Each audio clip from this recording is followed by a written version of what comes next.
La mise en œuvre effective des travaux du projet asphaltage dans la ville de Parakou crée des malheureux. C'est le cas des fidèles de cette mosquée implantée au quartier Zongo, dans le 3e arrondissement de la cité des Koboro. Située sur l'emprise de la voie, elle sera démolie pour laisser place à une chaussée. Cette décision prise par le ministre du Cadre de vie lors de son passage sur le chantier n'est pas la bienvenue dans le rang des usagers de cette mosquée. Nous avions pris l'autorisation lorsque Souley Alagui était maire. Nous avions donné notre demande à Dantonka Yakoubou qui l'a amené. C'est le même jour qu'ils ont donné l'autorisation de construire. Lorsqu'ils ont dit de construire ça, je me suis dit qu'il faut qu'ils vont amener leurs techniciens. Ils nous ont dit que donc de faire reculer, ils nous ont montré là où on va construire. On n'est pas content du tout. Tout le monde n'est pas content. Si ce n'est pas qu'ils ont donné l'autorisation, nous on ne va plus construire. Donc c'était une hangar, c'est eux qui nous ont donné l'autorisation de construire. Selon le consultant en foncier Daouda Moussé, ce serait une erreur de vouloir démolir cette mosquée.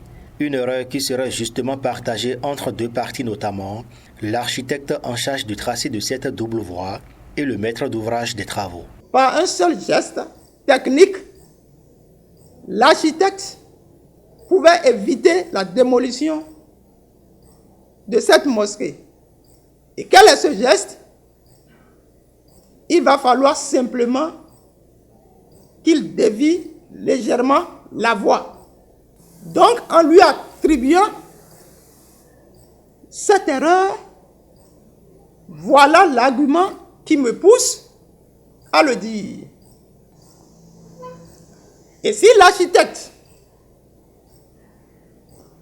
ne veut pas dévier cette voie, il pouvait encore se protéger par un deuxième argument.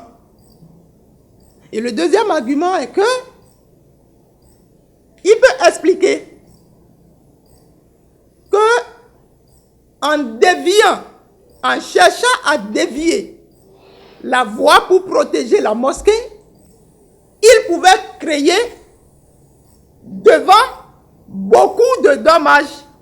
La deuxième partie, qui est le maître d'ouvrage,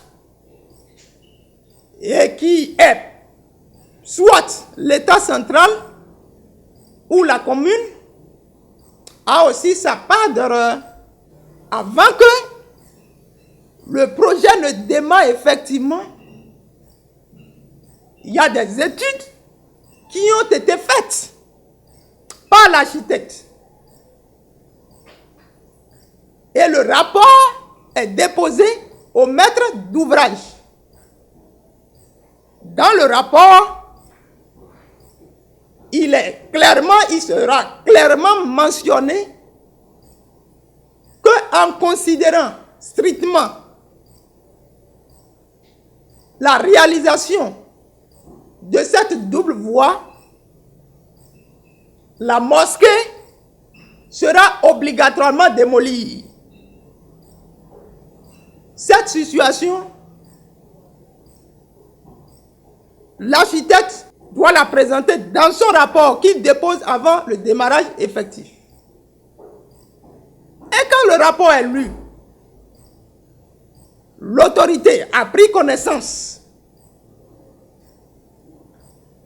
Elle devrait, à ce niveau, donner des instructions à l'architecte pour voir comment dévier, éviter la démolition. Nous sommes, comme je le dis, dans une hypothèse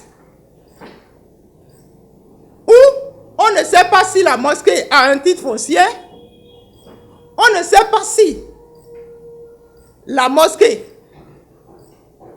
volontairement a été construite sur une partie de cette voie. Et si c'est le cas, on pouvait demander où étaient les autorités communales quand on érigeait cette mosquée. Occasion pour le spécialiste du foncier de prodiguer des conseils aux citoyens béninois et surtout à une prise de conscience. J'inviterai les citoyens béninois à la prise de conscience à deux niveaux. Le premier niveau, en tant que spécialiste du foncier, depuis la loi